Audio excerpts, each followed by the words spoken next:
Thanks for watching the Mac Show, everybody. I'm Anita Kay. MelodicMic here. And we've got a new episode for you today. The importance of your team. Yes.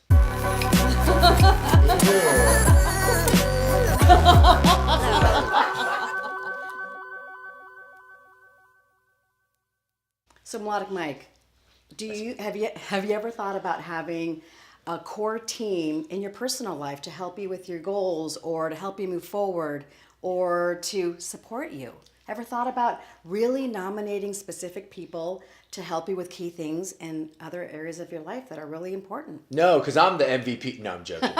No, so important to surround yourself with people that are going to be uplifting you, the people that will support you. But also, I think it's important the people that challenge you to be better than who you were the day before. That's an excellent point. Yeah. I couldn't agree with you more.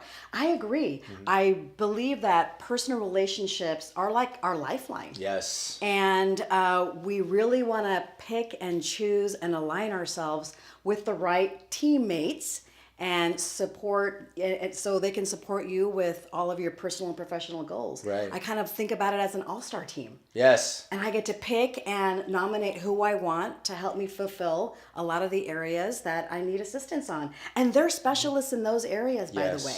I think it's really important to surround yourself with certain individuals that have maybe experience or expertise in certain areas that you can really be a mentee for. Yeah. I think there's 5 key areas. Yeah. For me, there are 5 key areas that I really would like to share. Please. In my support team. Okay.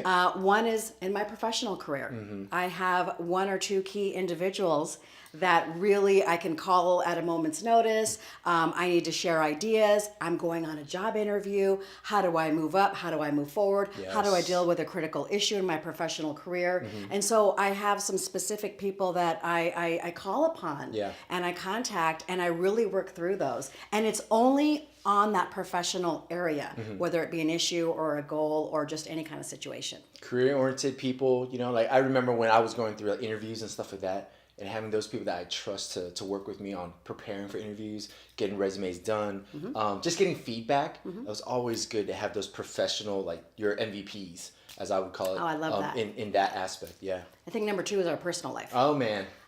That's like the most important individual or a couple of individuals for me is who do I want in my support life or in my personal life to support me, or I can be, they're my confidants. There are folks that I can be free and share, and I know I'm getting objective feedback. You call it objective. I say being real. Exactly. Keeping it real. Exactly. The times where it feels like they're stabbing you, but you have to hear them out because they're saying some truth behind what they're telling you. I agree. Yeah. And that they're some of the hardest discussions I've ever had. But I've learned a lot. And the third one is spirituality. Hey. It's different for everybody. For some, it could be more of a faith-based situation where you might have a priest. Right. You might have a father type of figure. Whoever you want to appoint, I think it's really important. It's an area where we do have to learn about different areas of spirituality and for some religion. Right. And how do you really understand the foundations and the techniques or the practices? And it's very individual and it's very personable. Yeah. But I've always aligned myself with someone that can give me some guidance or answer some basic questions that I'm too embarrassed to ask that I should know, for example. Has that ever happened to you? All the time. Yeah. I think that the thing is for me, it's like having a men's group. And being able to ask questions, idea. You know what I mean? Ask questions that you were thinking about, but you can't come up with the answer, or you're unsure if it's the right answer. And then just getting feedback and just, dialogue. A lot of times for me, it's like I feel lost. And so just having these group of guys in my life to be able to talk about, my faith and how that navigate through life, very beneficial. And share those experiences. Oh my gosh, yeah. Yeah, and it's really personable. Yes. Yeah, and the rapport that you build with people just in that mindset, it's pretty amazing. The next area, I think wellness management. That personal trainer, that nutritionist, that dietitian.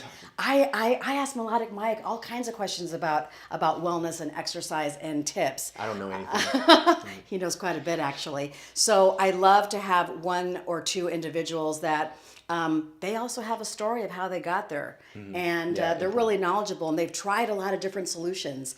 And so I can call upon them, and I can get a lot of good, really, really good advice, and the latest and greatest. You know what I was going to add on that? When it comes to the health and wellness, accountability. Oh, yeah. Having these people hold you accountable and also keep you up to date with the, the things that you can do to benefit from all the hard work that you're doing. Because there's times where you're going to plateau.